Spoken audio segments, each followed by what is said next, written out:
Maybe we should just sit here and not say anything. Wouldn't that be kind of funny? Yeah, sure would be. So we just like come on live and then just don't say anything. Sure would be. Where's your shirt? What shirt? What shirt are you talking about? Political animal? Nice. Our friend Whitney gave you one just like me. Oh, you mean this? Yeah, Huh? You mean that shirt? That shirt right there? That one. Of course. Of course. We love Whitney so much. This is perfect. I love the way we look like Twinkies this morning. This is our podcast uniform. You know, it should be. Every real organization has a uniform. This is our uniform right here. Amen, brother friend. This is our uniform. We are political animals. Yeah, I gotta fix my camera here. All right. Yeah, I noticed both of us seem to have problems getting the political animal part and our heads at the same time. I guess we just have big heads, Michael. What the heck? Okay, so Lauren would say. I was informed of something that I think we probably need to tell other people this morning. I got a message this morning from one of our viewers who says, we have a problem. Apparently, Flock Camera Company has been at the Oklahoma Capitol all week lobbying senators. They have a Senate bill and House bill ready to go and pushing for Budget Committee to approve state funds to purchase Flock cameras. The author on the Senate side is Darrell Weaver, who just happens to be the chair of the committee who will have the bill, the Public Safety Committee. Don't forget, Tom Gann has a bill to block Flock cameras. He will be on with us on, I believe, give me 1 second.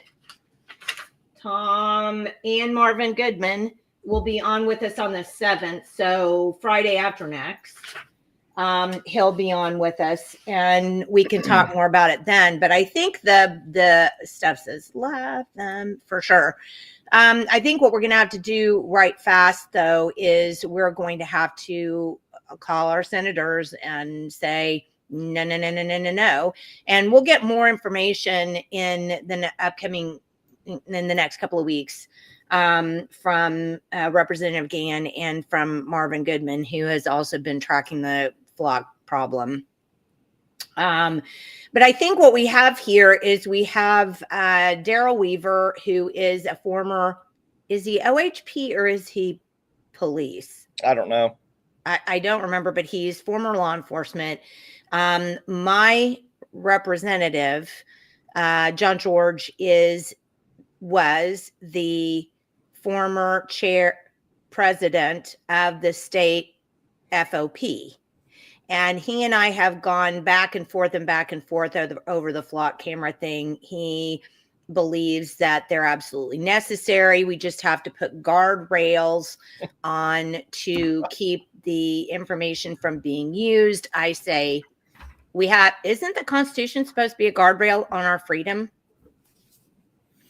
Right? On the government. Cost of what? I mean, the Constitution should be a guardrail for the government to protect our freedom. It's not working that way.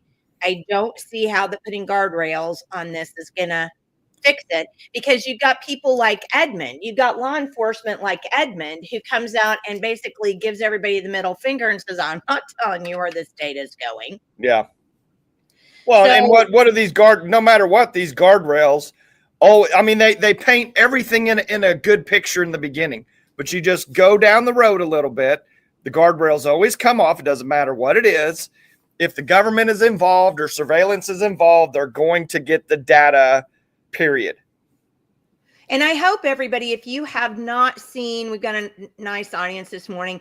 If you haven't seen the video that Michael and I did with Whitney and I guess it was just you and me and Whitney, and we followed Tom Gann's interim study on the cameras. If you haven't seen that, go out to the channels and find it and watch it. If it doesn't make your mouth drop open and you just go, are you kidding me? Then I'm thinking, maybe you need to move to China. Just saying. Well, and that's there. just the problem I have with it, Jenny, is that's just that slow rollout. It's just a camera here or there, or a city here or there. Now it's going to escalate. Now it's going to be on every cop car, every stoplight, everywhere. They're going to have their own little, because we looked at the website, and they've got their own little towers that they can install to pick up gunshots and all kinds of sounds. I mean, it's not just a single, oh, hey, this is just a little camera was just recording one thing one time. This is lifetime surveillance, just live. Well, and you know what bothers me is when the Real ID came out, there was this real push to get rid of the Real ID. No, we don't want the Real ID. It all feeds into the data centers, all of the information from the Real ID. We don't want that thing. And then all of a sudden, everybody seemed to just go, I won't get one. Not going to get one, and I better fly. I mean, I'm not doing that. I mean, this is getting ridiculous. Americans can't surveil Americans the way they are, but the problem is we're letting them. Yeah. Well, we're letting them. Well, I mean, the problem I have is you look at these things right here, and we just see them as a little entertainment device or whatever. I'm telling you, Jenny, these things have capabilities like mind-blowing, like be able to monitor your body and all kinds of things. I mean, there's all kinds of things, and that's just the tip of the iceberg. I mean, it's the literal tip of the iceberg. Is my shirt backwards? Backwards? I don't think so. Does it say lacketalop?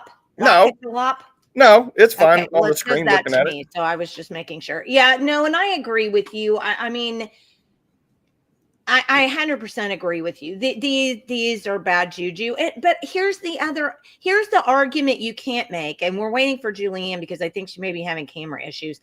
Here's the argument that you can't make. And I'm serious about this, but it happens all the time. Well, what does it matter if we do that? Because we have this right here and you're getting all of your data right here. So what does it matter if we do that? Is that an argument? Well, that is, that's the exact argument I had with the guy at my house when they're trying to install the smart meter. He came right up to my door. He's like, you don't want the smart meter? I said, no. I said, it's 100% surveillance device. He's like, well, we don't keep any of that data. I was like, okay, well, someone's got it. And then he goes, well, what do you think this is? I go, yeah. I said, but the difference is I can go put my phone in a Faraday bag. I don't have to have it on me. I can go drive around. I don't have to have it on me. I can't turn that smart meter off at my house. I said, that's the difference. And he's like, well, but yeah, that's their go-to as well. You're being monitored by your phone. Okay. And that's supposed to make it okay. And because remember before they told us this, well, you don't want the same thing that happened during 9/11. You don't want that to happen. Remember? And so everybody was like, oh, security, surveillance. Which one do we pick? Yeah. Well, and I'm glad we have Julianne on today, because the last veil of privacy in some way is cash, or gold and silver, or something like that. We'll just say cash. You have cash, you still have privacy. And moving into this new age, I mean, and I've got that one clip that I want to play from our buddy at Cantor Fitzgerald that I sent. Oh yeah. You. Well, I see Julianne under there, so let's bring Julianne. Good morning, friend. How are you? Good morning. I'm sorry I could not get my camera to work, so I had to do some finagling. I'm a little rusty. We haven't had a talk in a while, or it feels like it anyway. I don't think you could ever be rusty, Julianne. Oh, that's right. I'm not going there with you. Thanks, Jenny. Thanks. I needed that this morning. But it is, it's weird. I mean, after you've been off for a little bit and then trying to get back on, you're like, which button did I push for that? It's kind of a pain. All right. I saw you nodding under there while Michael talked about his little clip. Should we play that first? Yes, let's play it. All right. Go for it, Miguel. Yeah, let me get it up here. All right. And just for background, this was Trump's pick for Commerce Secretary. Oh heck, what's his name? Howard Lutnick, which you and I talked about him quite a bit, Jenny. I didn't have my screen ready. We have a whole giant clip about Lutnick with you talking about him out on our channels. Yeah. So let me get this up. Make sure, tell me pretty quickly if you can't hear it, because I have those issues every now and then where you can't hear what he's saying. But this is, in my opinion, CBDC is not, and we're going to talk about CBDC, I'm sure, with Julianne, but that's a central bank digital currency. To me, in my opinion, this is the real killer. This is the real one we have to watch, are these private company digital currencies that are completely controllable, completely monitorable. And this guy literally just says it right here in this clip. Can't hear it. Tether does what it says it does. It has one-to-one. It's onboarded with 150 law enforcement agencies around the world. Why do I know that? Because when we formed our relationship with them, we helped them onboard those institutions. We helped them do it. As you all know, every transaction on the blockchain is traceable, and Tether will seize any amount of coin that is involved in illicit activity. They will be caught. So whoever said things about Tether, they're knowingly false. They know it's wrong, and it needs to go away. So I want to be unequivocal. Okay, so can I ask a question then? What's illicit activity? Yeah, who gets to define that? Who's supposed to answer that? We'll let Julianne. I'm just asking all of y'all answer the question. Okay, I didn't know if Michael was going to jump in there. I think what they've talked about is funding for terrorists, drug money, all of the stuff that our CIA is involved in. But that is a big deal. Anti-money laundering, know your customer. Those are two concepts that are being rolled into these private digital currencies in order to prevent illicit activity. But that is the way that they are going to track and trace the general population. So, I think we're going to maybe talk about the article that I wrote last February, Digital Currency Dialectic, which was motivated by our talk, I guess, a little over a year ago about CBDC. And you might remember, Jenny and Michael, that as I was looking into the CBDC press just to see what was going on in preparation for our talk that, year ago, then I said, look, oh no, I've happened upon this other prong of the digital currency dialectic in which private companies are going to be rolling out all of the surveillance, all of the control that most people associate with CBDC. So in a way, CBDC is a Trojan horse. And so I write up in this article about, there's something fishy about the fact that everyone is aware of the dangers of CBDC. Like there's something fishy about that. Why are we able to talk about that on Facebook, in chat groups? Because most of the New World Order strategies are on the lowdown. They're not on the public radar, but CBDC was. And as I dug into that topic, you could see that, okay, well, the gears are turning to put private sector digital currencies on the forefront. And those are the ones that we really need to be worried about. So Tether, Circle, these are the two biggest. And they are, are set up as an alternative to both CBDC and the wild freewheeling world of Bitcoin. And one of the major criticisms of Bitcoin was that it allowed this illicit activity. It was so privacy protecting that the bad guys could use it to do bad things. So you know what? We're going to come up with a solution to that. And it's going to be private sector digital currency that has anti-money laundering provisions programmed into it, and also know your customer provisions programmed into it. And so that's what he's talking about when he says we're going to make sure that we don't have illicit activity going on. We're not going to fund the terrorists. We're not going to allow drug trade. We're not going to allow human trafficking. Well, how are they going to do that? It's going to be through these private sector currencies that contain all of the surveillance mechanisms that people normally associate with a CBDC. That's how they get us. Well, yeah, 100%, Julianne. I think you're right on.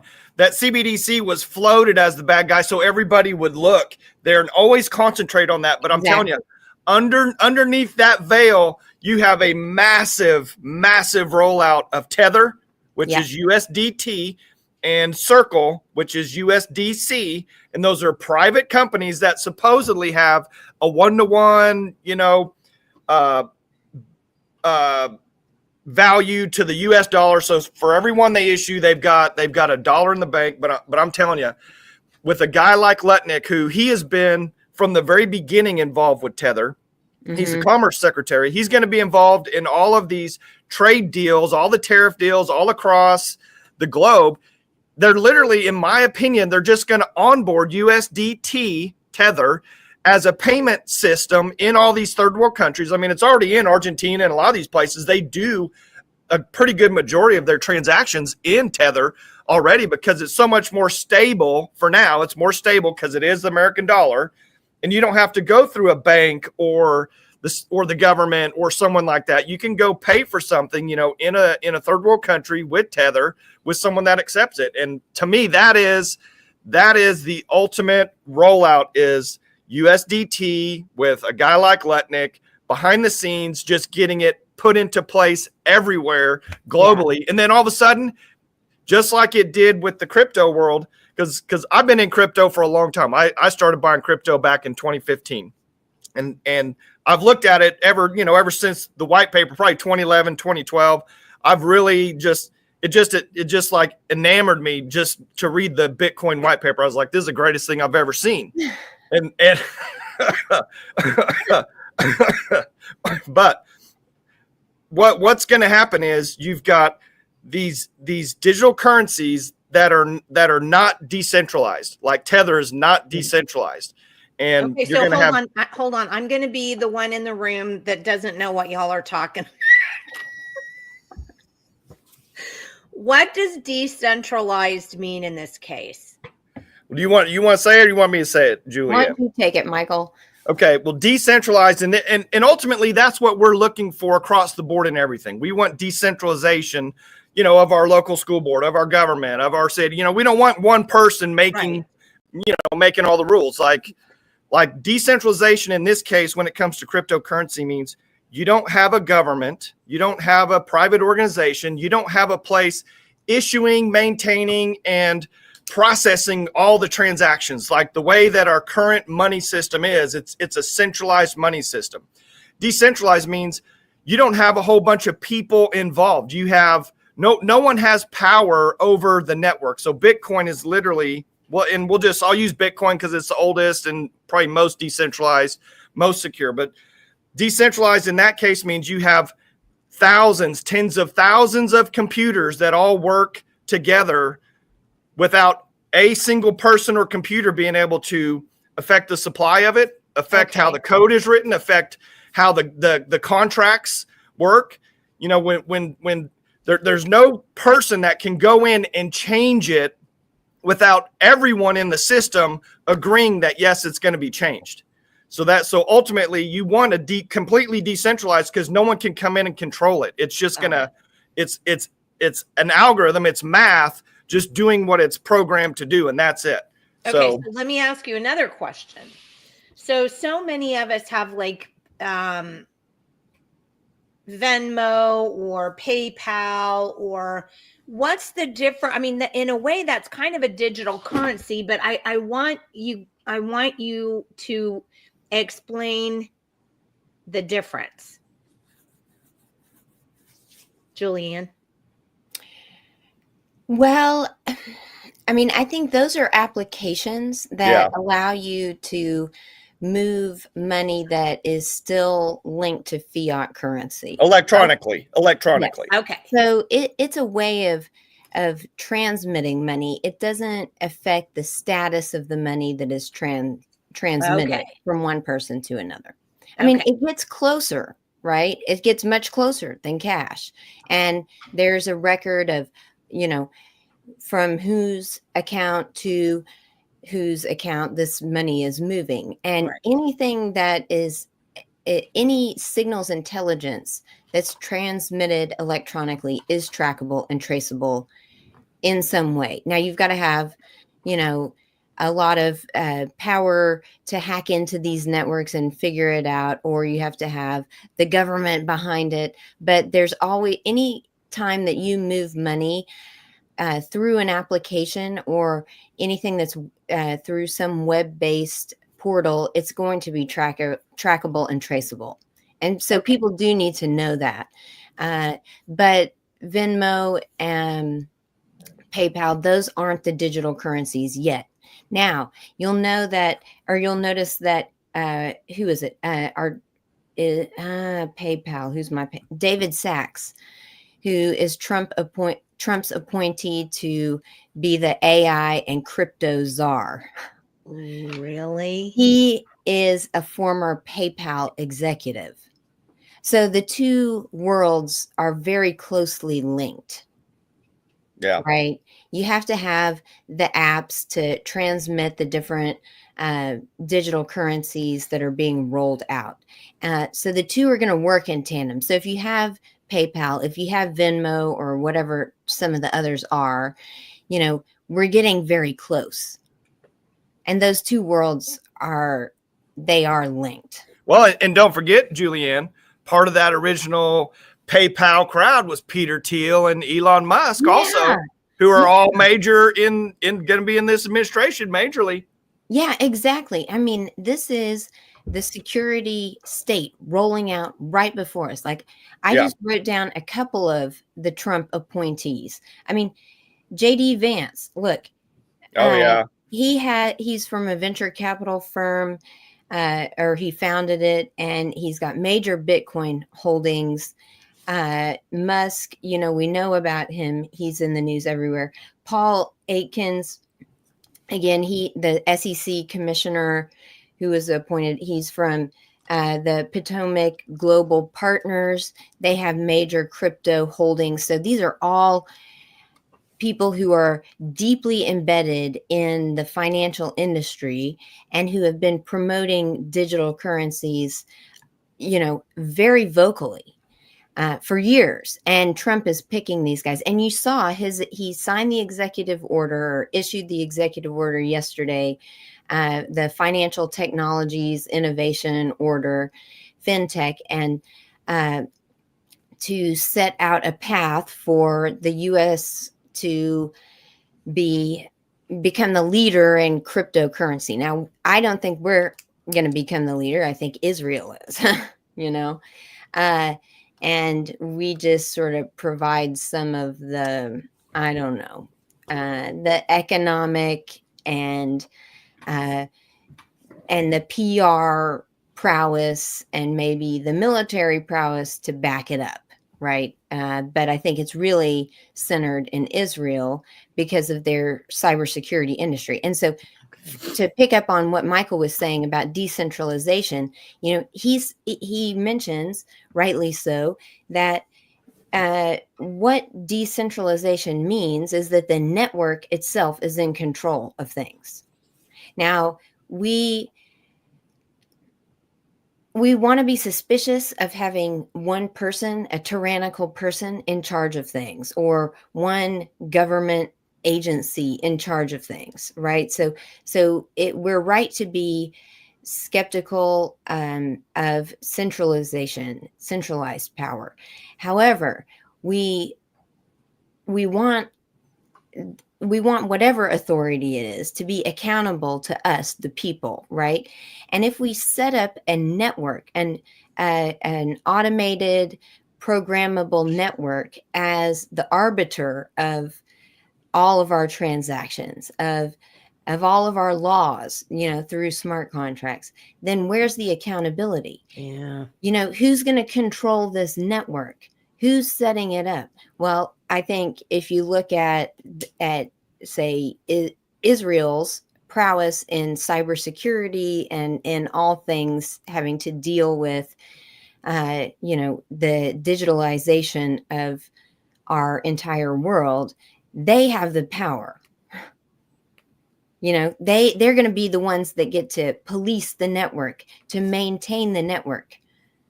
So I was going to find, when Michael was talking about that, I was going to find, these are linked in my blog post, Digital Currency Dialectic, but I was going to find, there's a screenshot of an article that I have, and it says from nation state to networked state. Oof, okay. And that's where we're moving. So the position that I take in my article is that government is bad, but at least we can hold it accountable, because Theoretically. yeah, I mean, there are laws in place. There is still some lingering public opinion that believes, maybe naively, that that laws matter, and that government officials do have to, in the end, answer to the people. Okay, now those things, they're, whether or not they still hold, that's up to the people and how vigilant the people are. And Absolutely. But there's still this check that exists in the minds of most Americans. We believe that we have a check, and that is very powerful. Now, once we move to the networked state, where Ethereum and Ripple, Solana, all of these blockchain networks control everything, and we have a digital programmable world, who's going to answer to the people? What do you do? You call up Ethereum and you say, I got a problem. Yeah. Who answers and the phone? to kind of play on that, Julianne, the real issue, yes, like there's this whole thing is like a multifaceted monster in one way or another. Yes, there is completely, truly decentralized, like Bitcoin, that to me is independent of what we're talking about. To me, Bitcoin doesn't really fall into this category. But when you look at Ethereum, Solana, Ripple, I mean, we can name all the rest of them. They are programmable. They are going to execute smart contracts in one way or another. You do have an organization or a person that can go in and modify the blockchain if they want to, modify the code and change it however they want, because they're not completely, so there is no check and balance there. But what's going to happen is, because a lot of people are like, Michael, how is all this stuff going to go digital? It's real simple. If what they're going to basically do, and we'll probably get into this later with you, but what they're basically going to do is tokenize everything. Everything is going to be a token on a blockchain. So now, like the deed to your house is now a digital token. The states, the federal government and the state's just going to say, okay, we're transitioning everything over to a token-based record-keeping system. So now, like, the title to your car is a digital token. The insurance that you buy is a digital token. Mm-hmm. The deed to your house is going to be a digital token. And now you can't transact without that digital token. You can't go sell your car. You can't go, do anything unless you have the token for it. And that is how it's going to roll out. And in my opinion, they're going to achieve that in a pretty short amount of time. I'd say within the next, probably 5 years, maybe a little bit longer, but I would say it won't be that long until these major corporations see the utility of control and power that they have by tokenizing everything. But it's not going to happen on a blockchain like Bitcoin. It's going to happen on these programmable blockchains like Tether, like Ethereum, like Solana, where you have a very centralized group of people that control that blockchain. Yeah. I was going to say something about, because I'm a skeptic, and I know that there are people out there going, well, how is that going to happen? They can't just do this overnight, blah, blah, blah. And all I could think of was this. I have a debit card, and I have my debit card through Tinker Federal Credit Union, where I do my, have some money. So when I got, how your debit cards and your credit cards, they go out, right? And you have to have them re-upped or whatever. They have an expiration date on them, and then you have to go and you have to get a new one. Well, my debit card expired, and I got my new one in the mail, and it had the chip. And so for years I hadn't used the chip, and I didn't want the chip, and I was like, no, I don't want this thing. I need to send it back. I don't want a chip. So I called the Tinker Federal Credit Union, and I complained, and I said, okay, well, I just don't want this. Can I just trade it in for something else? I really don't want a chip card. And she goes, no, we've moved all of our systems over to that. And we just don't even use the card anymore that doesn't have the chip in it. Yeah. And I went, well, I didn't get a vote on that. Yeah. And that's how it's going to happen. Exactly how it's going to happen. Yeah. And Laurie says, do you imagine the skepticism, confusion, and distrust must be what people felt when credit cards were rolled out, which was what I was going to say. So, well, and I want to address one thing real quick, that Riley said, where he said, if they aren't private, if they're an LLC or an Inc. or something like that, they can't go against our rights. Well, if you take a company, Riley, like Tether, and to me, Tether is going to be the absolute downfall of all crypto. That the initial, like anti-government push for crypto, how it just came out of the 2008 crisis. But when you look at Tether, Tether is based out of Hong Kong. It's a company in Hong Kong that's basically it's incorporated in, I think, the British Virgin Islands or something. And their offices are in Switzerland. They don't care about the American Constitution, but these guys have billions, hundreds of billions of dollars of US dollar control that's going to increase substantially. And that's what we're dealing with in these kind of deals here. We're not going to see American companies, producing, unbelievable freedom, liberty protecting cryptocurrency. It's not going to happen. Yeah. And I put in the private chat a link to an article. Yeah, I got it. Do you want me to pull it in? Yeah, sure. I'm trying to figure out how to get another window open, and I'm just rusty here.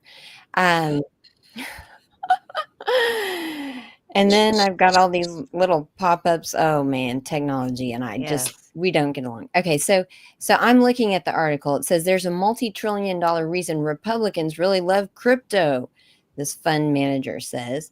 And if we go down, okay, then we'll see that we have the citation with the U.S. government running a $1.7 trillion deficit and must find buyers for its debt.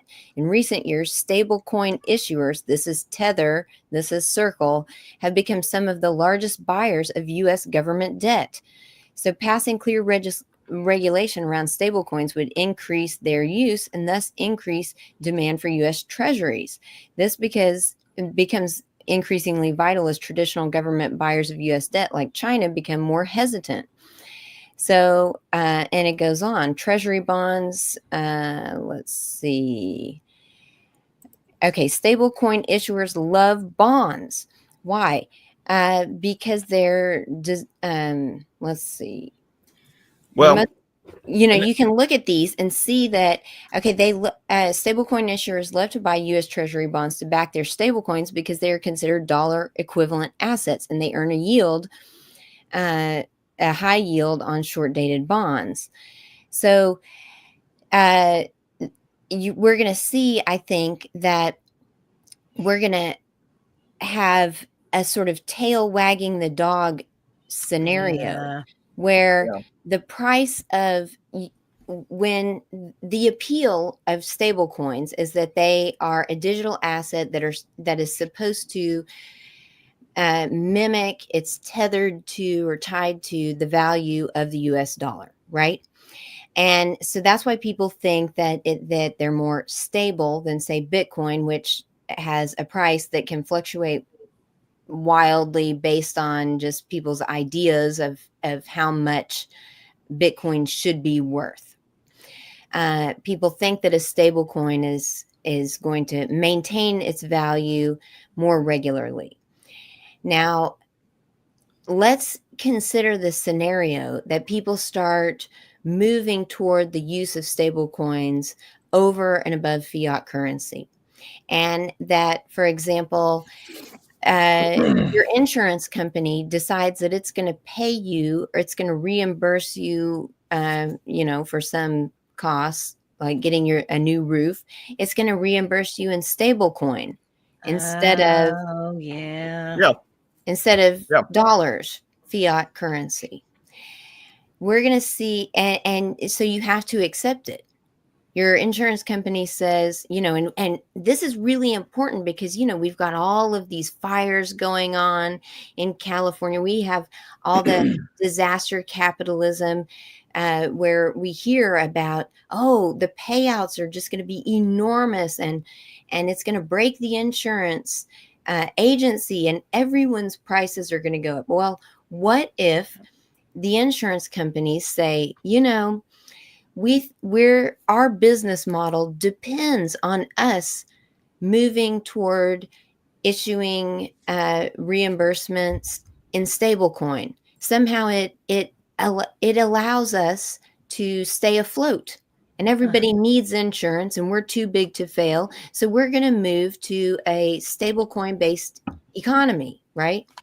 And then people have to accept it, and so you're going to see the price of stable coins or the value of stable coins as they become adopted more regularly, determining the price of the dollar. And then you have these stable coin companies that hold U.S. Treasury bonds. And, I get a little, my area is not monetary policy or financial policy. Some of the the nuances of it escape me. I'm not that smart. But don't you think we could see the people who are holding the U.S. debt and trying to switch out their stable coins for fiat currency? They can start manipulating the value of the dollar that backs their stable coin. Yeah. Well, and am I off base on that?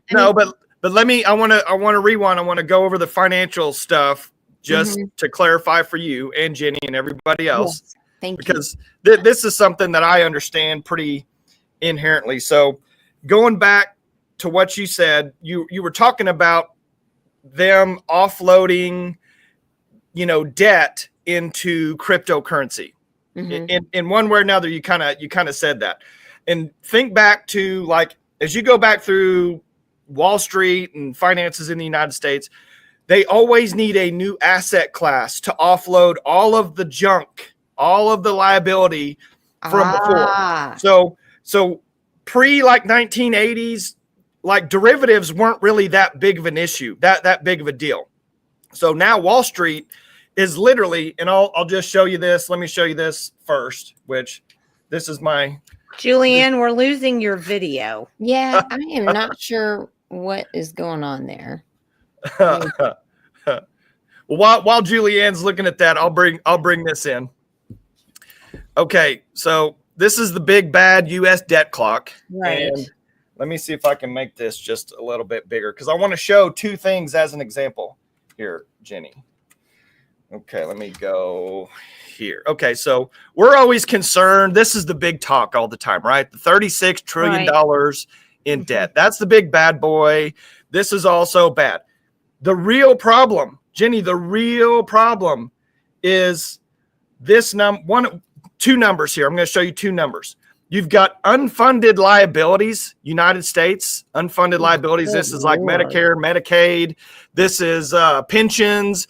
This is all the BS that the government, this is the number they never show you. We've got 226 trillion.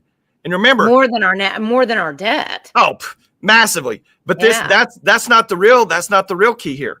So you've got 226 trillion. Remember, to count to a trillion is 32,000 years. Takes 32,000 years to count to a trillion by 1 second.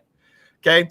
The real number here, and this is where I wanted to make the point with Julianne, where they basically offload debt in one way or another, or all these bad deals, all the stuff that's been bad in the past.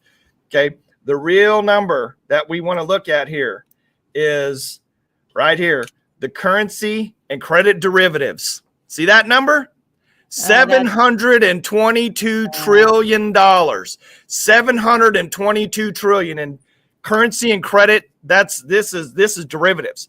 And if you wanted me to, I could go right out and go pull up the comptroller of the United States, pull up their last report.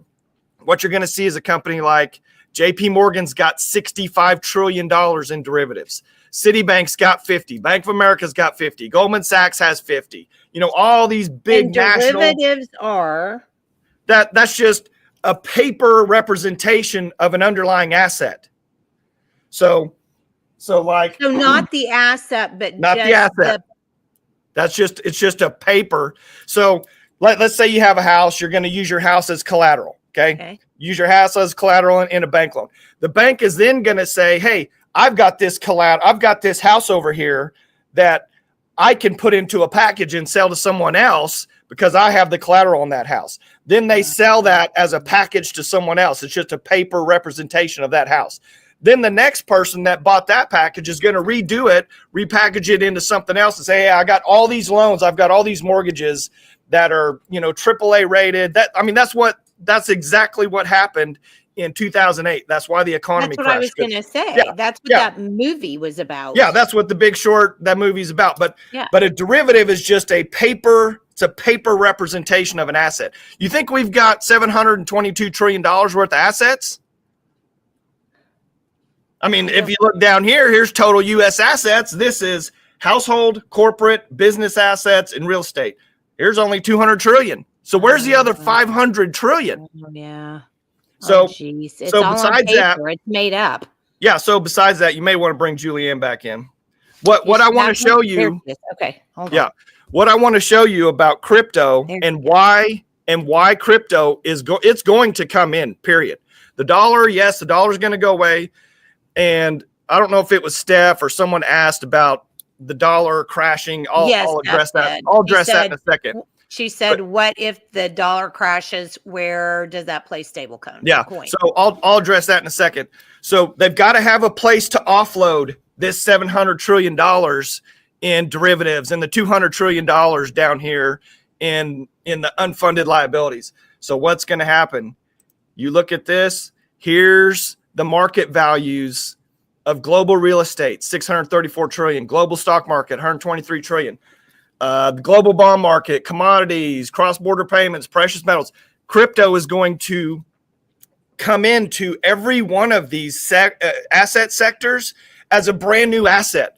It's going to come in and it's going to perform functions for the global real estate. It's going to be it's going to close your house for you. It's going to tokenize your house.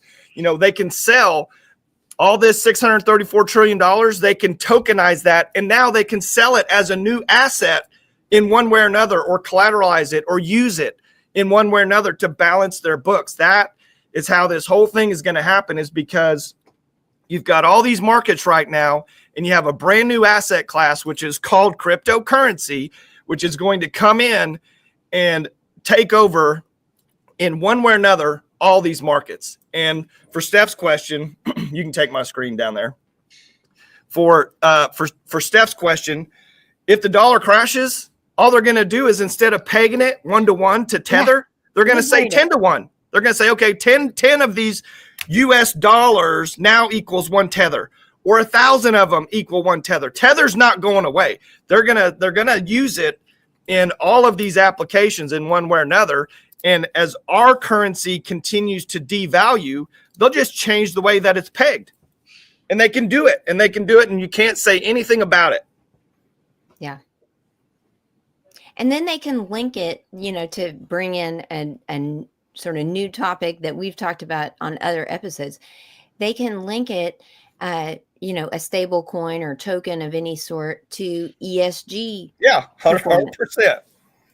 So if you want to create a new asset class, you have to have a reason to sell this paper representation or token to, millions of people, right? You have to, or banks or whomever. And so what you do is you add a layer of ethics to it, or values-based investing. And so you program into some, cryptocurrency, the stipulation that it has to be used in an environmentally responsible manner. Or, you could do it from the conservative side too. You have to say, oh, well, we have to have America First principles guiding the use of this cryptocurrency. And people say, oh, thank goodness, because our world is really messed up right now. So we want to put a premium on good behavior. That's what really matters to us. That creates value. Yeah. And so you program those behavioral controls into these different digital tokens. Yeah. And Julianne, they've already test run it with all of the green everything. Yeah. That was the initial test run of all this. Hey, we want to do this good thing. It looks so good. It sounds good. But what was it about? It was about selling carbon credits and controlling all these corporations in one way or another. That's what it came down to. Yeah. So I'm, what are we going to do? You guys make it sound like it's inevitable. I think it is inevitable, Jenny. I don't know. The problem is you've got, guys like President Trump, who he's a massive, we know what a great businessman he is, but really when it comes to this kind of stuff, he has no idea. He's depending on people like Peter Thiel, like Kent, like Lutnick, all these guys, like his cryptos are. He's dependent on these guys to tell him, because all in all, Trump is an old school business guy. He just like number go up. That's what he wants to see. Real estate, go up. Stock market, go up. Bank account, go up. That's all. And when these guys come to him, he doesn't understand the architecture behind this. And he's going to be like, yeah, this is the greatest thing I've ever seen. Because he's already made mention multiple times. People are going to get rich. There's a lot of money to be made in crypto. Just saying that he's making the United States crypto capital of the world. What does that mean? Are we going to have the most infrastructure, the most decentralized networks? Or are we literally just going to control the market from the top down, which is the opposite of what it was designed for? Well, I think that Trump he's just here to sell it to the American people. Yeah, I agree, Julianne. He is just there because you had many people who were sick and tired of the way that things were going under, Biden, under the communists. Let's Biden, just say it. Do what? Under the communists, let's just say it. Yeah, communitarians, because they're the ones who talk this capitalist communist blend that's so appealing to Americans. Don't make me throw up on live podcast. But so people trust Trump because they think he's an outsider. Now, I don't think he's an outsider. I think he's been groomed for this. I really thought he was gonna win, and he did. And presidents are selected, right? So what is his value as the the CEO of America Inc? It's just to manipulate feelings of trust among the populace. So if well, look at what he did. His first 2 days, the executive orders that were issued had to do with all of these things that generally appeal to, your sort of standard American.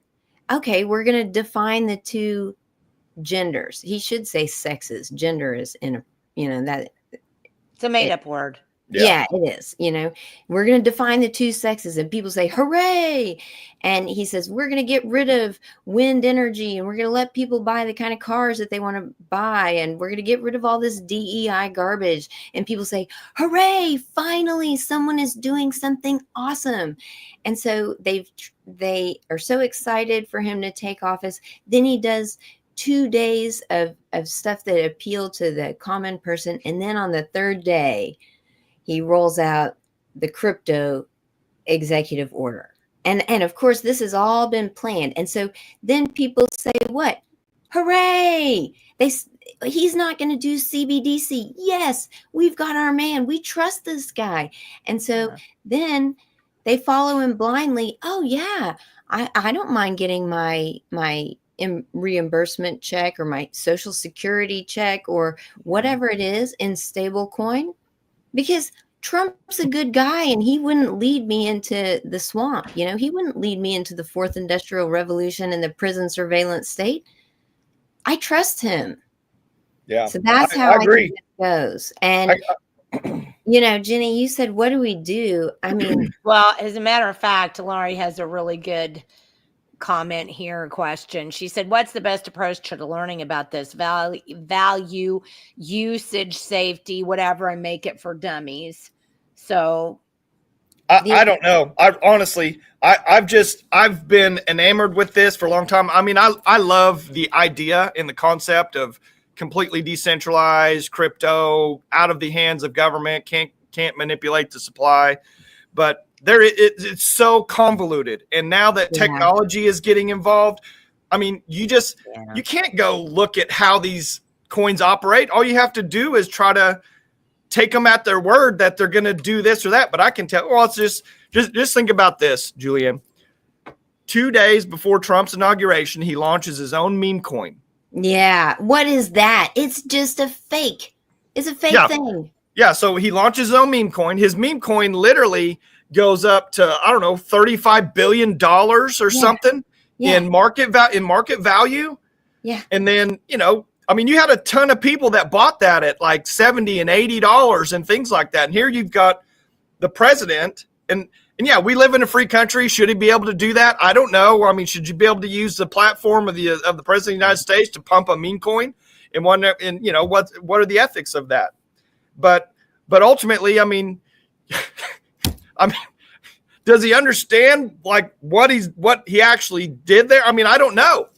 Well, his firm made a ton of money off of it. Oh, yeah, right? Billions. They made billions of dollars. So this is just a wealth transfer based on what? On people getting excited about, about gambling.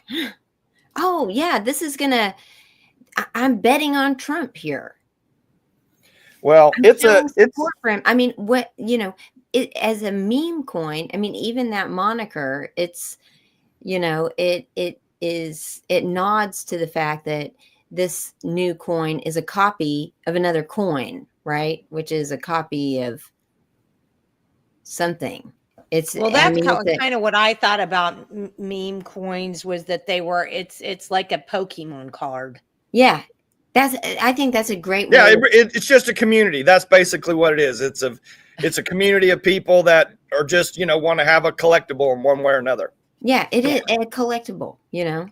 And what value does it have? I mean, I've got kids who like to go to the stores that sell, Pokemon and little figurines and you have kids. I have adults over here.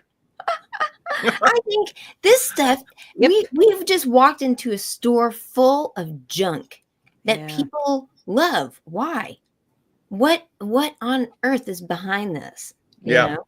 And that's where our financial system is going. And so it all depends on us trusting it and sort of playing along with the fiction.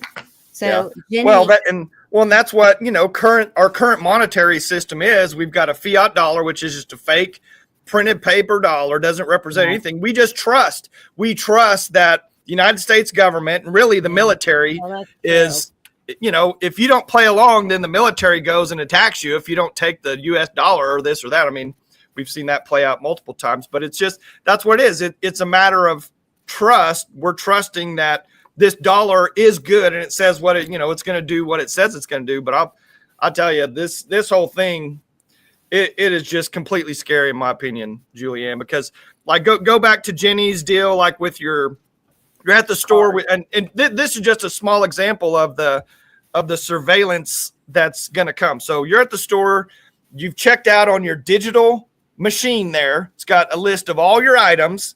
You put your credit card in there. Right now, we don't know whether or not those items are actually, they're probably not tied to your credit card because the technology is not there. But in blockchain, when you go to settle that transaction in USDT, now that entire transaction will be tied into the blockchain, right into your wallet itself. So it can be monitored. They can see every single little thing you bought.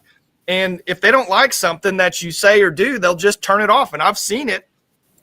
I mean, I've been on exchanges before to where literally one day you're trading and the next day you're just turned off. They can just turn you off, period. There's nothing you can do about it.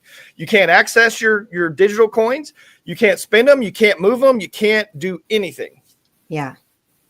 And think about, I've looked into, supply chain management issues and how, for the sustainability agenda, which is still on the table. People have to realize that, just because Trump is in office and he's saying that we're out of the Green New Deal and all that, there's still too much money behind it for it to go away. Right. And this system, you have to have a problem and a reaction and a solution. All the time. It's going. So if sustainability and environmental issues are on the out one day, and then, conventional, traditional energy usage and policy is in the next day, you can bet that the environmental with some new innovation is going to come back, because we always have to be managing a crisis so that people can continue to grow their portfolios, right? So with that in mind, let's think about, supply chain tracking for sustainability, or you could say for, energy production, for America First principles, whatever you want to do. Yeah.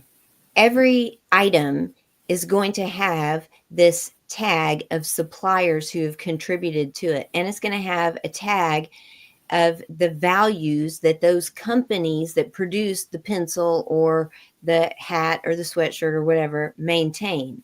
So if you buy a sweatshirt that has a supply chain with a record of values that are on the outs, you might not have any clue yourself about what those value components are. What the company that produced your sweatshirt, what it values and how it operates its business. But it will be tied to your digital identity and your human capital score. And then what's going to happen? Well, it's just like Michael says, you can reach a limit. You can't buy this anymore. You can't do this because you have shown bad behavior in your purchases. You might not even know it. But well, because of what my husband does, he has it works around a lot of Chinese people, and one of them just recently was talking about that he returned to China to visit his family, and one of their friends went to a regular store, and they pay on their phone. Everything is digital. It's all the same stuff that we're talking about. And he went to pay, and his personal score came up, and it was too low, and he was asked to leave and go buy his groceries someplace else. Yeah. But the problem is going to be is that all of the other people were in the system. So where is he going to go get his groceries now then? Because he's been locked out of the system. So, I keep going back as I'm listening to you guys to what Laurie said about,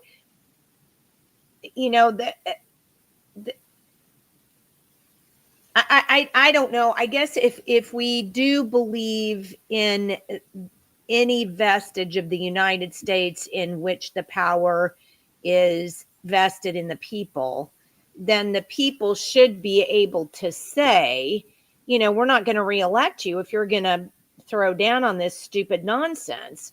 But the problem is so much of this stuff happens out of the public eye, and it's just foisted on you, like my bank sending, or it's not even a bank, actually, it's a savings loan, sending me a card that I didn't want, that I can't take back and now have to use, or I don't get a card. Yeah. Yeah. Well, I will give. Who do I go to and unelect for that? Yeah. I will give a little positive. I mean, at least for right now, the states they still do have power over what you can and can't buy and access in cryptocurrency in one way or another, because there's a lot of currencies that are available to us here in Oklahoma that are not available in Texas or New York or some of these other places. So right now, your state still does have the power to decide how you're going to interact with this ecosystem in one way or another. But I would say it's probably in the long term here, it's probably all going to be dissolved in one way or another. Yeah. I mean, I think, if you look at Oklahoma, we have 2 Bitcoin reserve bills that have been introduced this session. One is Devers, by Devers, and one is Maynard, I think. I'd have to look that up and send, but one is about Bitcoin rights, and then the other is about establishing a Bitcoin reserve. So I think what you can do, and if you look at the states that are, because I think there are 14 states that have introduced similar bills, right? And so that if we've got similar bills going, there's probably a lobbyist behind it. Oh yeah. And there is a lobbyist behind it, like the National Governors Association or the whatever. Well, yeah. I can tell you 100%. There are some large Oklahoma families that have serious Bitcoin mining farms here in Oklahoma. Oh yeah, I remember seeing about that a couple of years ago. Aren't they linked with wind power? Well, probably in one way or another to help the generation. Yeah, I think. I mean, I won't mention a name because I am a little unsure of my memory. It's been a little bit, but I remember seeing that there were windmill farms and Bitcoin mining operations going on, I think, in northern Oklahoma. But so if, when you look at the state level activity, then you see that I think it's is it Satoshi Action Fund, which is a big lobbying organization. And what is his name? Dennis Porter, I believe, but you have to check me on this, of Satoshi Action Fund. He was nominated by Trump to head up a task force on establishing a Bitcoin strategic reserve for the U.S.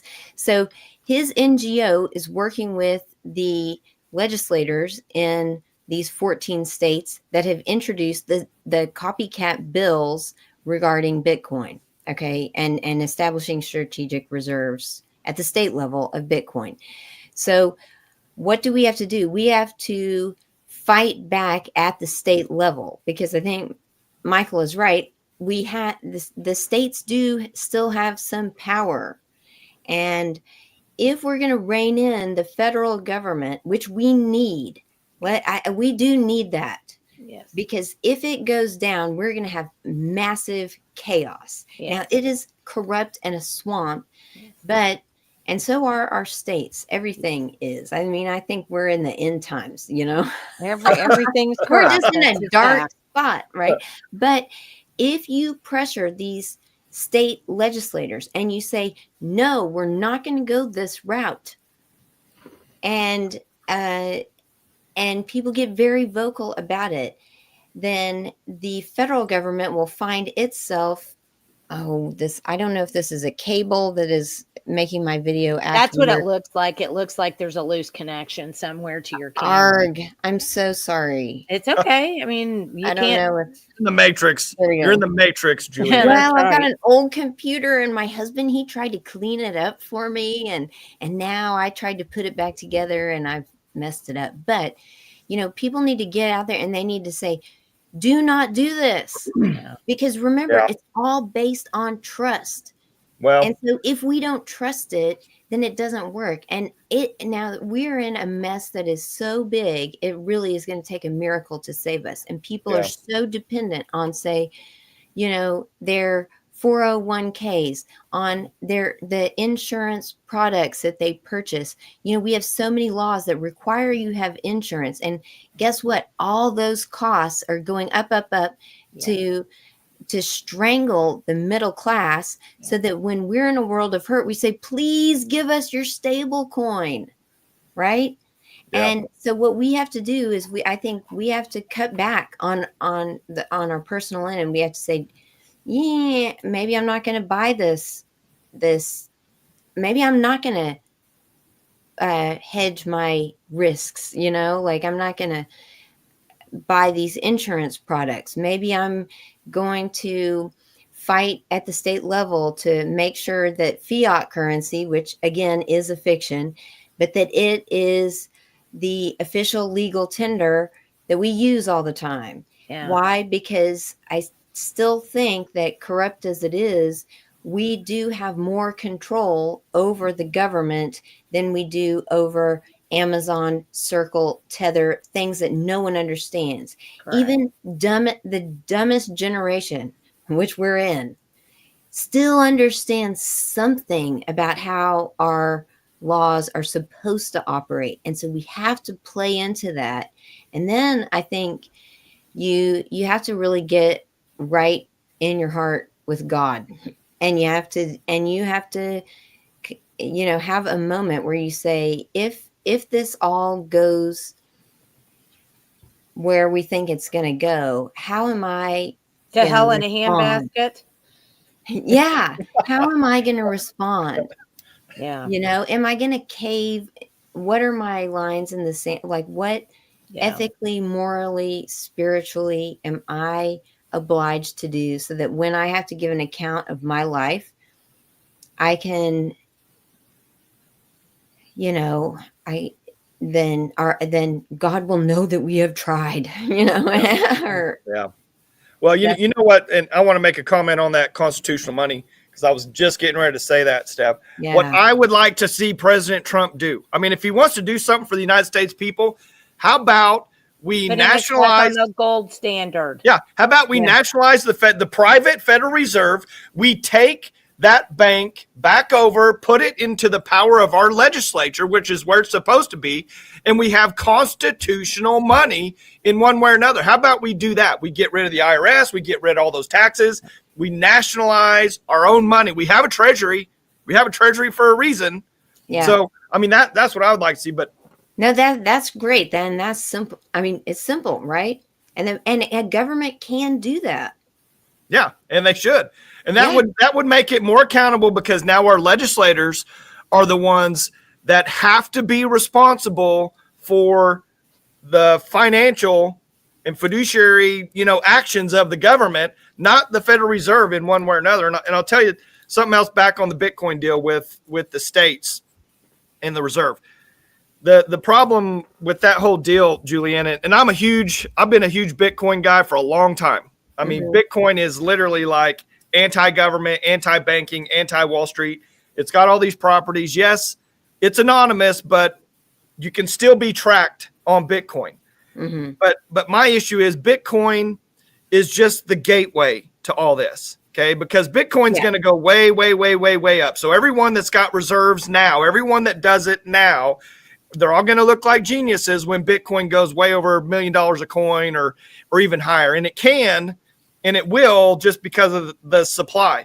So Bitcoin's going to be the introduction to that. And then now all of a sudden you're going to have Solana reserves, Ethereum reserves, USDT reserves, all these other programmable coins. They're all going to come in as reserves. And then there you have the real problem. There you have the real control. There you have what is really going to be bad, in my opinion. So so they're using Bitcoin as the gateway, but I just don't know if I necessarily agree with that. Yeah, well, I mean, I agree with you that they're doing it that way. And so that's why, I mean, I think the danger, I think the danger of the Bitcoin legislation is that, it is setting up one of the problems that's going to lead to the reaction and then the stablecoin solution. And I found a white paper that talks about, in the end, we're really going to get a mix of Bitcoin, stablecoin, and CBDC. And, they're all going to have different names, different properties, but they're going to be controlled basically by the same banking cartel that controls everything else. So I don't know, I mean, I'm always saying, I think at least for the dumbest generation, that's what I feel like we are. Sorry, I'm not trying to pick on people, but it's been on my mind lately. Well, I think we need this was introduced to make us as dumb as we possibly could. Yeah. So. Right. So I think, we have to, our some of our best hopes are staking things on what we understand the most and what we can control the most. And these digital protocols really are beyond most of us. So I think they're dangerous in that respect. And I gotta say, I don't get Wild West situation where you're going to have, some states accept this, some states accept that, some businesses, and people are going to say, well, I can't use my Melania or my Trump meme coin here. And what do we do? Oh, we need the government to come in and unify these regulations, or we need some corporation that can come in and do it very efficiently and offer a bigger product, a better product. And then finally we say, oh, we need both to work together, a public-private partnership to institute what? The one world government of interoperability principles. So I think, let's not set up the problem and the reaction that lead to this one world government solution. But again, I mean, really, I think we've got to put our trust, even though it's totally irrational and we know that we don't really trust it, but we have to sort of throw our weight behind the government. And then because it's accountable, or I should say, we should throw our weight behind the Constitution and the rule of law, right? Yeah. And then I like what Michael said in one of maybe it was Julie who said, let's go back to the gold standard. Let's go back to constitutional money. But if I'm being honest with myself, do I think we're going to accomplish that? Probably not. Yeah, So I don't think so. Well, let I me just don't know. I think it would be doable, but I unfortunately, in this respect, actually, Julianne, I agree with you. Unfortunately, I think at the point in time, we are the dumbest generation. This stupid little box that has made people stupid. I'm going to have a fit because I can't see my TikTok videos. And I'm like, do you realize that they've thrown us off of TikTok twice? And one of them was for a video we did with you. So TikTok doesn't care about, educating anybody. There's nothing in that has anything to do with that. It's all about making people as dumb as they possibly can be. So I think I think that the whole way that this is working beautifully. There's a plan and they're working it out. And it's been to get all the kids in one building and to teach them whatever the state said that they wanted them to learn. And we've dumbed them down and we've given them technology and we've made them stupid. And now we're going to introduce this Bitcoin thing and I don't consider myself stupid under any set of circumstances. And if I really cared about it, I could learn about it. But it's so complicated and so complex and so convoluted that it's going to take people forever to understand it. So what's the easiest way to screw people over? It's to screw them over with something they can't figure out that they're being screwed over by. Yeah. So, I mean, to me, this is just the really perfect icing on the cake of screwing over, Americans to make us part of the global conglomerate. And it has all of this to do. But Julianne, I got to ask you, Devers and Maynard both are, they're fairly conservative guys. I mean, they're guys that I think we could mainly get behind. What kind of bills are they producing on this that we need to be aware of? Well, one is, let's see, I can probably find it and put it in the chat. There, if you just Google Oklahoma financial innovation or Oklahoma Bitcoin legislation, then you'll see it. Let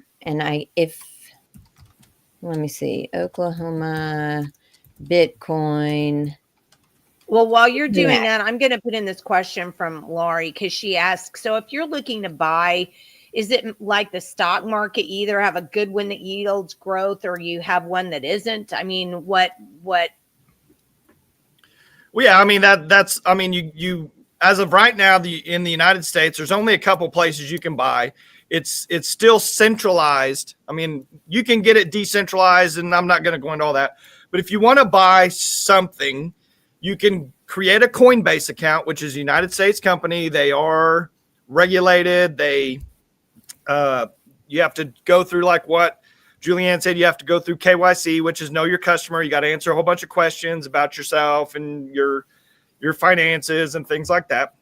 But you can go on there and you can add money to that account, and then you can buy things. And they probably got a couple hundred different cryptocurrencies on there pretty easily. But as an American, that's the only real simple way to onboard into buying some Bitcoin or Ethereum or Solana or, any of these deals. You go through an exchange like Coinbase, and that's just basically how you do it. And they've made it easy. I mean, you can pay with a credit card, you can link your checking account, you can send in a wire. I mean, they've made it about as easy as you can make it. Okay, so Julianne, I just saw that you put that in there. Yeah. So these are, I mean, if you start looking, let me find, if you look in the industry press about, the fintech industry press. Wait, let me see. Devers bill is to accept it as payment. Right. And then Maynard is Strategic Bitcoin Reserve Act. So I'm trying to, you can look up obviously on the government, the state website, you can find the bills. But I was trying to find quickly, and So this says Destiny's filed legislation allowing employees and residents in the state to opt to receive salaries in Bitcoin and enable vendors to accept BTC payments. So I guess the point of the matter is, Michael, is that something that we want? I mean, do we want this to happen? I guess that's the trick, is that I'm not even sure at this point that I know what is bad. Well, it's a double-edged sword. As a way to hedge against the loss of value of the dollar, which is only going to massively increase. We're only going to lose purchasing power in the dollar even more and more and more, to where it's, it's already terrible now. But, go back to, not that long ago, you could buy a Bitcoin for, $3,000, $4,000. You have a single Bitcoin. Now that Bitcoin is worth $100,000. So you have an appreciated purchasing power. You have real purchasing power, which I wish, that's how our American dollar should work in the first place. But it's like we were talking about not too long ago. Can you buy a Corvette for $6,000 like you used to be able to? Can you buy a good sized house for, $25,000? Can you live on a $20,000 salary? No, you can't. So, is it coming? Yeah, definitely. I don't think we're ever going to be able to stop it. Is it bad? There's going to be bad ones. Anything that's tied in to the banking system, Wall Street, these massive corporations like BlackRock and Peter Thiel's Palantir, things like that, those are all going to be bad. Are we going to be able to stop those? I don't think so. So what do you do? I mean, is Bitcoin is literally supposedly, digital gold. It's a digital asset.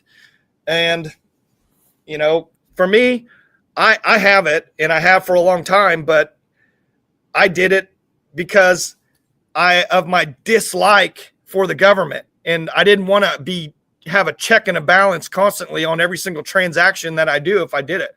So I don't know, Julianne. I just, Yeah, I think, when you look at some of the, I put a link to this Satoshi Action Fund. That's the lobbying group it's setting up the narrative for all of these bills. And so they're coming, these are bills that have been developed by a lobbying organization that's close to President Trump, is close to hedge fund, and they're, here's that guy Porter, right here that you were talking about.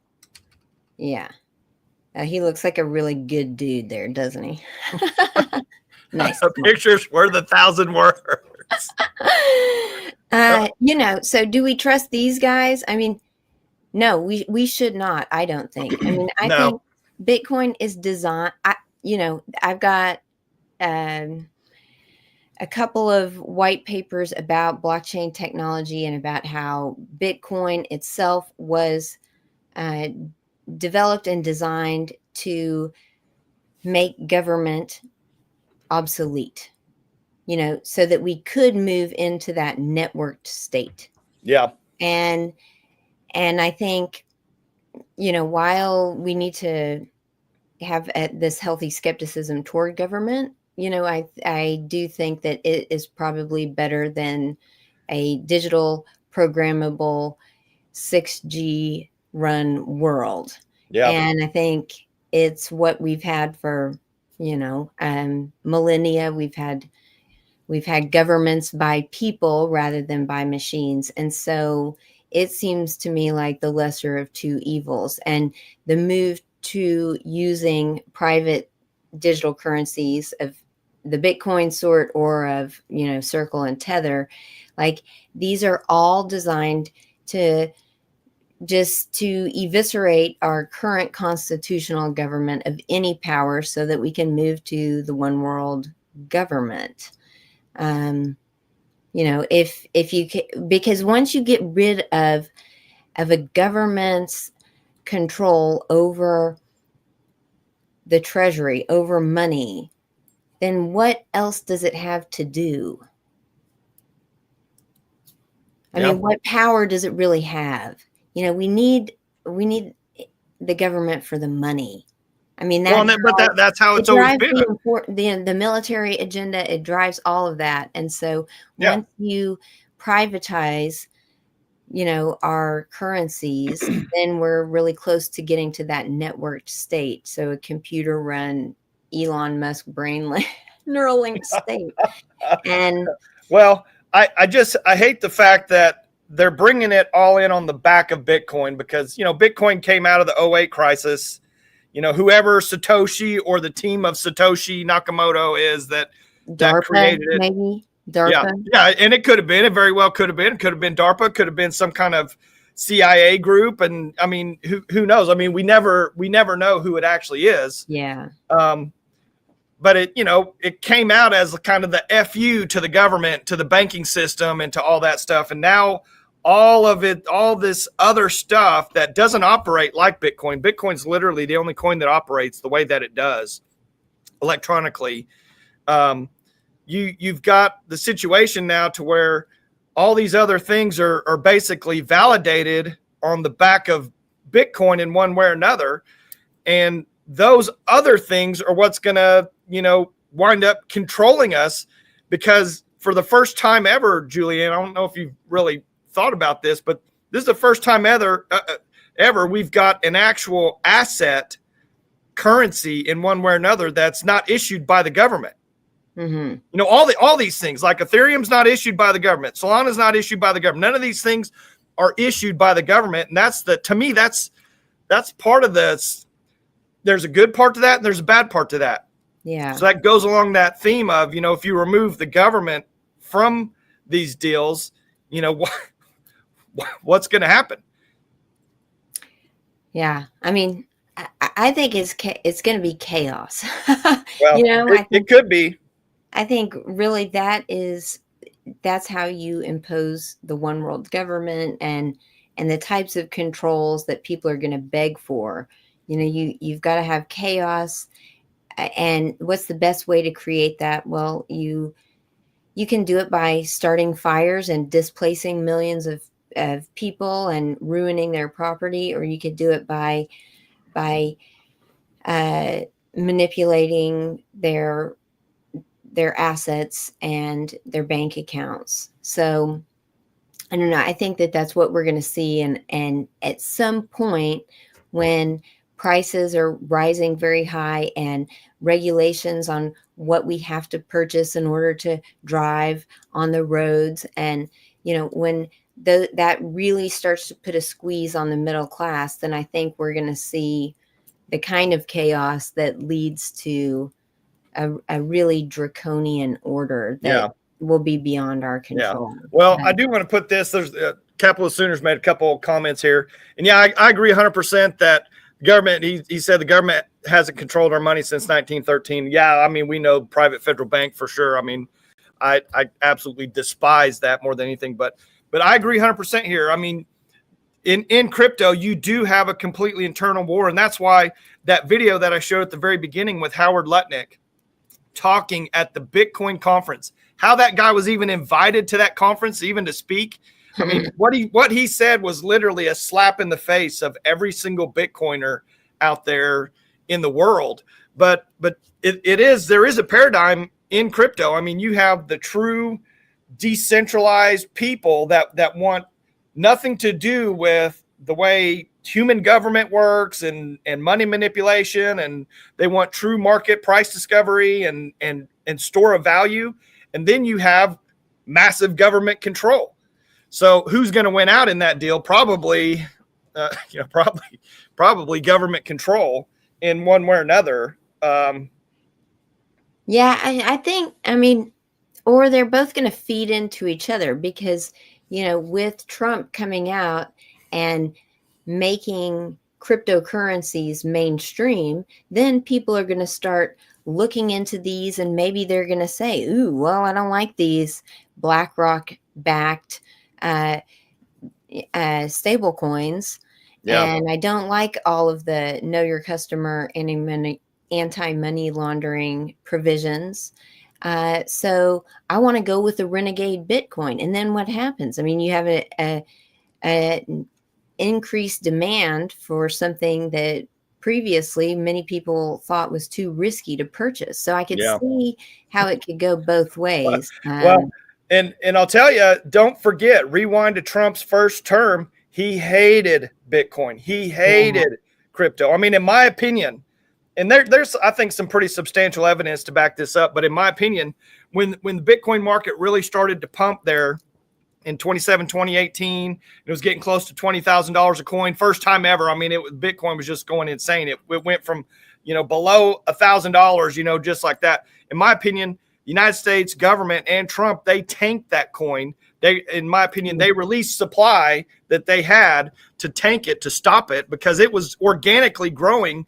And Wall Street wasn't ready to cash in. The government wasn't ready to cash in. All these corporations, they didn't have their hand in crypto yet. So now, Julianne, they've taken all these years. Wall Street's got products now for crypto. And I mean, it wasn't that long ago that Larry Fink from BlackRock was talking about how Bitcoin is the biggest scam ever. Well, guess what? Who owns who owns some of the most Bitcoin in the world now is BlackRock. You know, with their ETF and all their other stuff. So they had to push it off in order to be able to control it because it was growing so organically. And it wasn't under, you know, you didn't have all these other coins and control mechanisms like you do now. So, I mean, I agree 100% with Capitalist Sooner. I mean, there is a right and a left in this deal. And I just don't know. Honestly, I don't know what to think about it. It's like those little maps that you see that show the 10 companies that own all of the different products. I mean, that's what we're moving toward, is this huge monopoly, right? And I don't know. Have we covered it, Jenny? Have we covered everything? Oh. Well, since I had to be gone, my propane delivery came, and my husband's on in a meeting, so I had to get off and get that taken care of. So did you guys get all the comments in from Capitalist Sooner? There's quite a few comments, but I'll hit a couple more on Capitalist Sooner. You know, at that time we were talking about back in Trump's first term, Jenny, how he hated crypto, but I agree. He was defending the dollar at that time. And then it says liberty or death. Tammy says, I wonder how Tether will work with the medical system.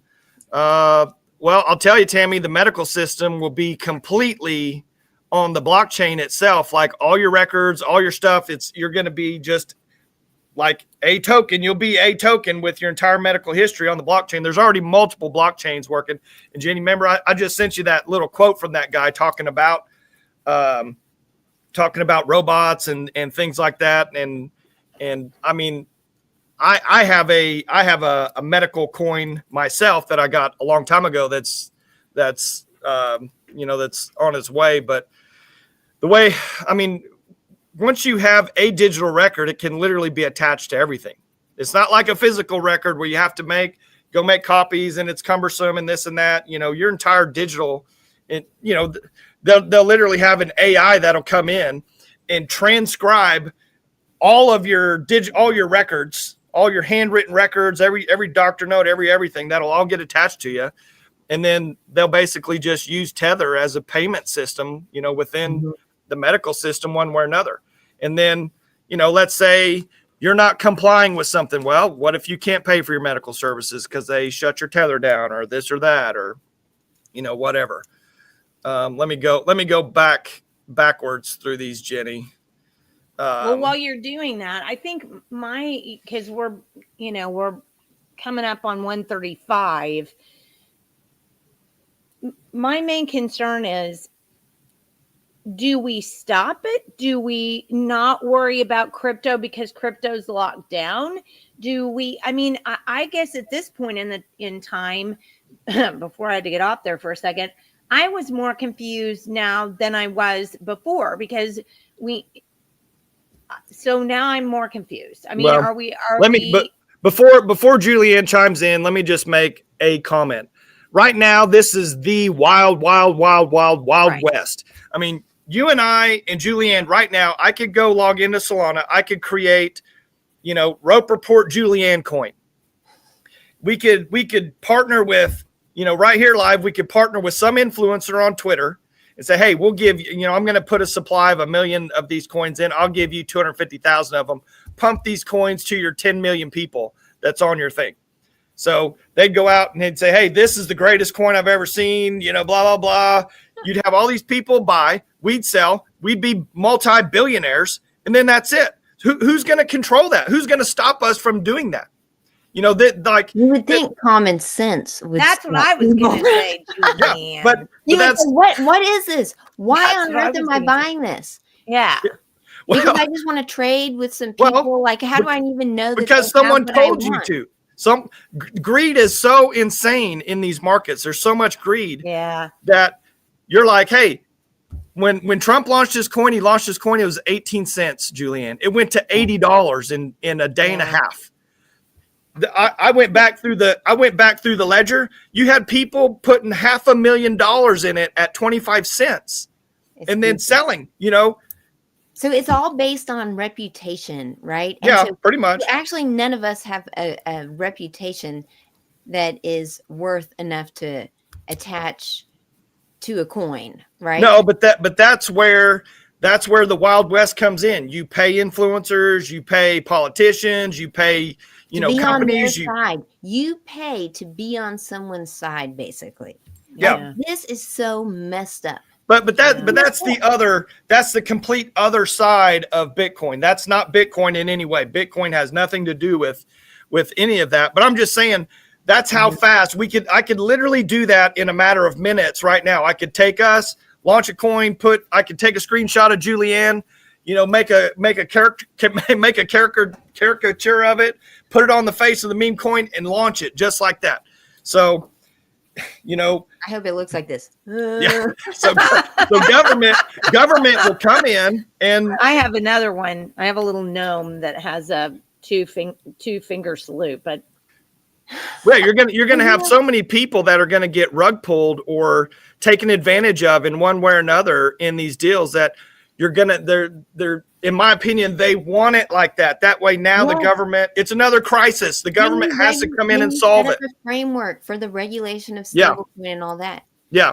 So I think, and I've got to run here too. So, I think what we've got to do is sort of give the conservatives a reality check, because you had a lot of people who were constitutionalists, conservatives, independents, even thoughtful Democrats, right?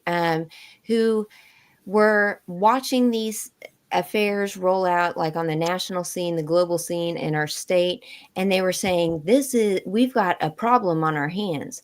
Yeah. Well, as soon as Trump is in office and he starts doing his war against DEI and all of this goofy stuff, then people have just let their guard down. Well, sure. I think when we've moved to this digital, a fully digital payment system and currency system, it's going to be the Republicans' fault. Yes. I always thought that that the really wacky liberal Democratic agenda, it was just going to, and all the, transgender stuff that people were so obsessed with. I thought this is going to resolve itself because it goes against everyone's common sense and nature, so it's going to fall away. But you've had so many conservatives who focus on these social issues, and now they're getting their win, and now they are enamored with anything Trump says, anything that the Republican America First brand of ideologues say.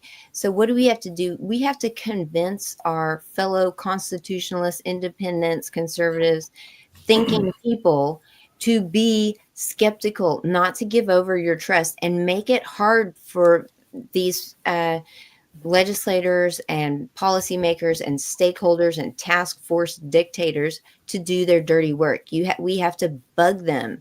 So we've got to say, hey, you guys, you think Trump's going to go clean it up? He's not. Bring your brains back and let's at least put some stumbling blocks in the way. Well, that's what we have a problem with, I think, today. And I'm sorry, I blame this a lot. It's as though we subscribe, not us, but so many people subscribe to influencers. Yeah. Oh yeah, it's my influencer. Did you see her TikTok video? It's so embarrassing, I think. It's totally embarrassing, but so many people do this. And so what we've done is we've programmed people to listen to what people say and take them at face value rather than looking at actions with words or actions independently of words. we just go, it's like, I still to this day, there may be a couple of things I don't know about, but I want to know what Ryan Walters has actually done. I mean, he says a lot, but what's he done? And when I talk to supporters, and they're just rabid supporters of both Trump and of both Ryan Walters. And when I talk to these people, I'm sorry if I'm offending you, it's all about personality. It's cult of personality. It's all, well, but he says the right things. Well, there's a lot more to life than, just what you say. What are the actual actions that are coming along with that?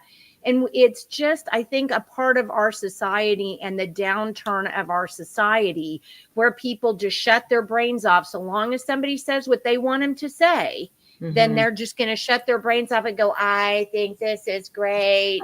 Yay. I mean, it's crazy. And I've seen people do it, and it just makes me want to vomit. That doesn't mean I don't see some good things about Trump, or I might see some good things about Ryan Walters, but not this wild, insane personality, cult to personality. You can't do anything wrong because I love what you say. Stop it. Stop it. Well, turn on the brain and ask some good questions and pay attention to what's going on. So that would be.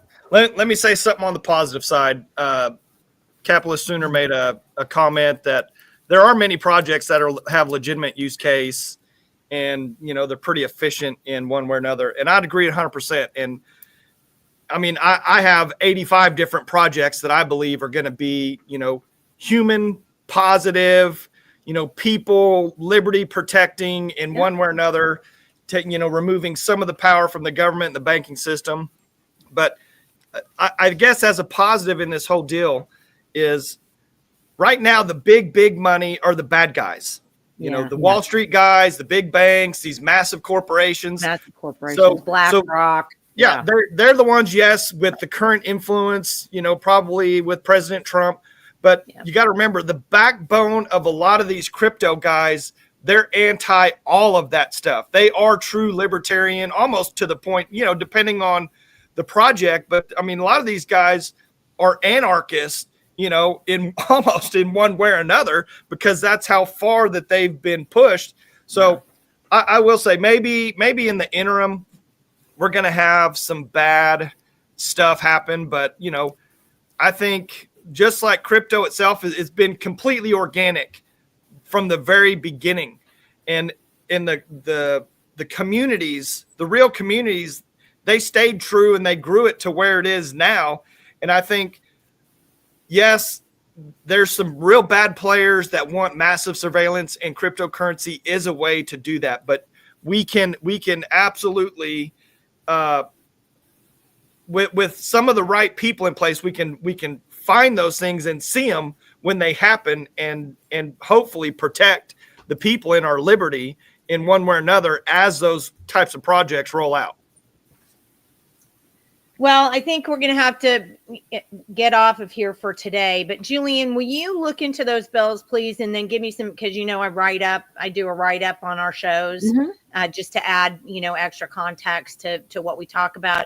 Would you please send me some information so that on those bills, so that I can put that out and we can kind of have an idea. And I don't know, guys. I think the best thing in the end is what we talked about at the end of the show. We have to stop listening with our ears and focus in with our mind, use some common sense, stop and think about things instead of just going, oh, I love what he said. Yay. So our president shouldn't be a TikTok influencer. Our president should be the person who's listening. And all of our elected officials should be the same way. I mean, otherwise we're in a movie. What's the movie that I'm thinking about? Dang it. I can never think of the movie. And I will as soon as we stop here. But anyway, thank you guys. And honestly, I appreciate you so much, Michael, too, for knowing about all of this. And Julianne, we will have you on again next month. So let us know what you're thinking about so we can put that on the schedule. And let me just remember, have a good weekend. But next Wednesday, we're going to have Jay Stegall, Representative Jay Stegall, back on. And he's going to talk about, remember the drone thing? We had oh, God, the drones everywhere. He's got some information that he wants to talk about. I think it's going to be really a fascinating show. So plug that into your calendar for next Wednesday, Jay Stegall and drones. And then on Friday, the 31st, we're going to have a different Pike Off OTA friend on, and she's going to talk about toll increases and a couple other things. So again, you'll want to stay tuned for that, because I know if you're not sick of OTA, I'm not sure what to say. Oh, Idiocracy. Thank you, Kim. You are my favorite. Laurie tried. That was close. But yes, the one I was thinking about was Idiocracy. If we're going to have a social media influencer for president, then we're just going right the way of Idiocracy. So let's try not to put him in that position, and let's all use our brain cells for him. So thank you so much for being on, Julianne. Any last words? No, just thank you guys. It's always so much fun. I learn a ton from both of you, and I can't wait to see you next month. Not me. That would be him. Jenny, you. Yeah, Jenny, you.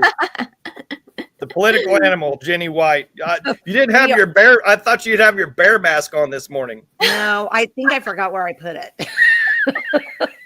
I'll dig it out though for later. All right, guys, we sure do appreciate you being on. Got a really nice audience today. Lots of great questions and interactions. And that's the only way we learn. So, and don't forget, we're the ones here at Rope Report that are dedicated to helping you learn. And the way that we facilitate that is by you getting involved, and we like you to have your voice. So thank you for being here, Julianne. You're wonderful. We always appreciate you. And Michael, thank you so much for being such a voice on this and being such a good educator. And we'll see everybody again on Wednesday with Jay Stegall, and have a great weekend. Thanks.